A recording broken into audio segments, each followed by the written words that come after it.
Release से पहले boycott की कॉल, प्रोटेस्ट और एहतजाज, और रिलीज के बाद शाहरुख खान का जादू। आप शाहरुख खान के फैन हो या नहीं, इस बात के चांसेस बहुत कम हैं कि आपने पठान का जिक्र न सुना हो। पठान की रिलीज से पहले ही इंडिया में एक मुन्नज़म बॉयकॉट कैंपेन चलाई गई, लेकिन बॉक्स ऑफिस पर पठान की परफॉर्मेंस ने सबको हैरान कर दिया।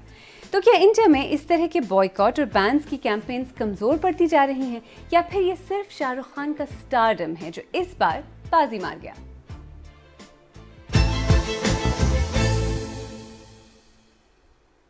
मेरा नाम आलिया नाज़की है और आप BBC उर्दू का प्रोग्राम सैरबीन देख रहे हैं। रिलीज से पहले जिस तरह बॉयकॉट की कॉल्स दी जा रही थीं, इसके बाद भी शाहरुख खान की पठान अब तक की सबसे कामयाब फिल्म बनती हुई नजर आ रही है। फिल्म के रिसेप्शन और बॉक्स ऑफिस फिगर्स पर भी नजर डालेंगे, लेकिन आइए सबसे पहले ये देखते हैं कि पठान आखिर इतनी कंट्रोवर्शियल क्यों बन गई। इंडिया में फिल्मों के बॉयकॉट के मुतालबात और उनके खिलाफ मुजाहिरे नई बात नहीं है। शाहरुख खान, सलमान खान और आमिर खान को पहले भी ऐसी कैंपेन्स का सामना रहा है, और दीपिका पादुकोण की फिल्म पद्मावत तो एक जमाने तक तनाज़े का शिकार रही। मगर पठान पर बाज़ लोगों को क्या एतराज़ था? शाहरुख खान मुर्दाबाद। जैसे ही फिल्म पठान का ट्रेलर रिलीज हुआ, दाएं बाजू की बाज़ हिंदू तंजीमों, सियासी रहनुमाओं और साधुओं की तरफ से इस फिल्म के बॉयकॉट या गाने बेशरम रंग को सेंसर करने का मुतालबा होने लगा। मुजाहिरीन को बज़ाहिर इस गाने में इस्तेमाल होने वाले बाज़ कपड़ों और ज़ाफ़रानी रंग पर एतराज़ था। ये रंग एक सियासी और मजहबी अलामत की सूरत इख्तियार कर गया है। वो बोलते मेरे बच्चे मर जाएंगे, मेरे बच्चे सुरक्षित नहीं है, तो ऐसे देशद्रोहियों की फिल्म रिलीज होगी, कोई हिंदू देखेगा? बाज़ जगहों पर शाहरुख खान और दीपिका पादुकोण के पुतले जलाए गए तो कहीं फिल्म के पोस्टर जलाए गए।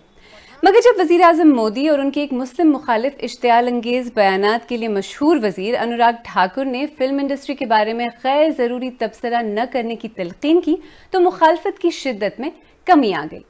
दूसरी जानिब फिल्म के मद्दाह भी हिमायत में निकल आए।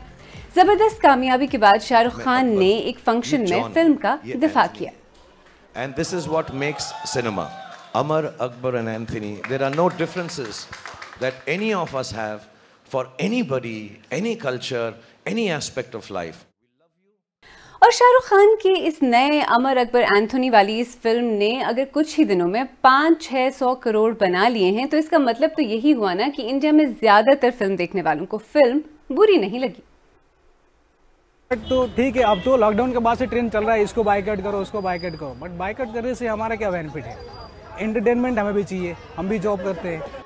कंट्रोवर्सी की बात है तो ये बातें तो चलती रहती है, मीडिया में काफ़ी चीज़ें हैं जो लोग छोटी छोटी चीज़ों का बना देते हैं, बट हमें उस चीज़ों से फ़र्क नहीं पड़ता। इंजॉयमेंट के लिए है मूवी, तो हम इंजॉयमेंट के हिसाब से इसको इंजॉय करना चाहते हैं। टू मच इंटरेस्टेड, मतलब it's a family movie, it's a kid movie, means everyone can watch it, from child to the everyone, to the aged person also. It's a bang on movie. कितना starring out 5? Full on 5। Thank you. नहीं, movie को movie की तरह देखना चाहिए, कोई controversy वगैरह नहीं करनी चाहिए मेरे हिसाब से, तो सब कुछ बहुत अच्छा था। English speaking, I am a biggest fan of Shahrukh Khan, और मैं काफ़ी सालों से वेट कर रहा था शाहरुख खान का। पिक्चर में स्टोरी प्लस शाहरुख खान का, आई मीन शाहरुख खान का acting, and plus as you know भाई का कैमियो, सुपर। तो कैंपेन के बावजूद बॉयकॉट का असर क्यों नहीं हुआ, और आफ्टर ऑल इस तरह की मनफी कैंपेन्स मजमूई तौर पर कितनी कामयाब होती हैं? पहली वजह प्रधानमंत्री नरेंद्र मोदी, जिन्होंने हाल ही में कई मंत्रीगण और पार्टी वर्कर लोगों से अपील की थी कि किसी भी तरह की किसी भी फिल्म को लेकर अपनी प्रतिक्रिया ना दें और ना ही कभी किसी फिल्म का बहिष्कार करें। इस बयान के आने के बाद कई मंत्रीगण और पार्टी वर्कर नहीं चाहते थे कि वो नरेंद्र मोदी की बात को नजरअंदाज करें, इसीलिए ये कैंपेन धीमा पड़ गया। दूसरी वजह खुद शाहरुख खान थे, जिन्होंने इस बात को हाल ही में कबूला कि उन्होंने कई अहम लोगों को फोन लगाया और उनसे अपील की कि वो इस फिल्म को रिलीज होने दें, और उन्हें ये समझाने की कोशिश की कि ये फिल्म सिर्फ शाहरुख खान, दीपिका पादुकोण या जॉन अब्राहम की नहीं है, ये फिल्म उन तमाम 1000 लोगों की है जो इस फिल्म से जुड़े हैं। खैर, ट्विटर पर भी बॉयकॉट का हैशटैग उतना नहीं चला जितनी हिमायत की मैसेजेस। शशि थरूर ने लिखा कि मैंने अपनी बहन के साथ फिल्म देखी और स्टार्स के मजहब का ख्याल तक जहन में नहीं आया। एक इंडियन पठान, एक पाकिस्तानी डॉक्टर और जिम नामी एक विलन। सरफी ने लिखा कि मेरे ओला टैक्सी ड्राइवर ने भी पठान देखी क्योंकि बकौल उसके नफरत बहुत फैला दी है बीजेपी वालों ने। आई होप ये जज्बा आलमी सतह पर तारीख की किताबों में दर्ज हो जाए।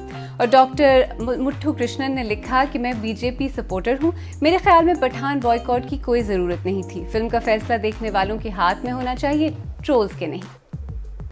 और अगर आप फिल्म पठान के फिगर्स देखें तो ये स्टार पावर और देखने वालों का फैसला वाज़ेह लगता है। फिल्म 25 जनवरी को रिलीज़ हुई और रिलीज़ के पहले दिन से ही ये फिल्म हर रोज़ कमाई के नए रिकॉर्ड्स कायम करती जा रही है। यशराज फिल्म्स के मुताबिक रिलीज के पहले ही दिन पठान ने दुनिया भर के सिनेमा घरों में 106 करोड़ इंडियन रुपए कमाए, जिसमें से 57 करोड़ कमाई सिर्फ इंडिया में हुई। इंडियन फिल्म क्रिटिक कोमल नाटन के मुताबिक तारीख में किसी भी हिंदी फिल्म की ये अब तक की सबसे बड़ी ओपनिंग है, और वो भी तब जब कोई छुट्टी या बड़ा दिन नहीं था और ना ही ये फिल्म कोई सीक्वल थी। एक हफ्ते के अंदर पठान ने दुनिया भर में 600 करोड़ से ज्यादा कमाए, जिसमें लगभग 400 करोड़ की कमाई सिर्फ इंडिया में हुई, जबकि बैरून मुल्क में फिल्म ने एक हफ्ते में 239 करोड़ कमाए। यशराज फिल्म का दावा है कि हिंदी सिनेमा की तारीख में पठान सबसे कम अरसे में इतनी ज्यादा कमाई करने वाली बॉलीवुड फिल्म साबित हुई है। इस सब के अलावा एक और खास बात ये कि इस फिल्म की स्क्रीनिंग्स के लिए कम से कम 25 ऐसे सिंगल स्क्रीन सिनेमा हॉल्स के दरवाजे दोबारा खुले जिन पर ताला लग चुका था। खासतौर पर कोरोना की वबा के बाद से सिनेमा हॉल्स की रौनक जाती रही थी। तो पठान की इस रिकॉर्ड कामयाबी के पीछे क्या वजूहात हैं? वाला के डायलॉग्स और श्रीधर राघवन का स्क्रीन प्ले जो था वो कंपैरेटिवली ताज़ा था। यशराज की पिछली फिल्मों के मुकाबले ये फिल्म थी रिफ्रेशिंग थी, अच्छा ह्यूमर था, एक्शन था, चीज़ें क्लिक हो रही थी। एक बड़ा अट्रैक्शन सलमान खान थे। सलमान खान इस फिल्म में साथ है। आपको करण अर्जुन की याद आ गई। करण अर्जुन ने पिछली बार अपने शाहरुख सलमान को इस तरीके से साथ में एक्शन करते हुए देखा था, ह्यूमर उनका देखा, जुगलबंदी देखी, इसी का बार बार जिक्र कर रहे थे। तो इनका आना बहुत बड़ा एक साथ में आना फैक्टर रहा। पहले दिन की जो भीड़ आई थी वो कई कारणों से पहुंची थी, लेकिन उसके बाद रिव्यूअर्स के रिव्यूज बहुत अच्छे रहे, इस वजह से लोग गए थिएटर्स में। वो फिल्म एक तरीके से क्रिटिक सर्टिफाइड हो गई। देखिए, अब ऐसा भी नहीं है कि पठान दुनिया की बेहतरीन फिल्म है। मैंने तो नहीं देखी, लेकिन फिल्म क्रिटिक्स और शायकीन ने plot, story, acting, music, article 370 इस सब के हवाले से फिल्म पर तनकीद भी की है। अब पठान की कामयाबी का इंडिया में नफरत पर मबनी सियासत, यूनिटी, मुल्क के माहौल के बारे में कोई गहरा मतलब है या नहीं, ये तो पता नहीं। जो बात वाज़ेह है वो ये है कि शाहरुख खान बज़ाहिर बॉलीवुड के ही नहीं, इंडिया में फिल्म शायकीन के दिलों के भी बादशाह हैं।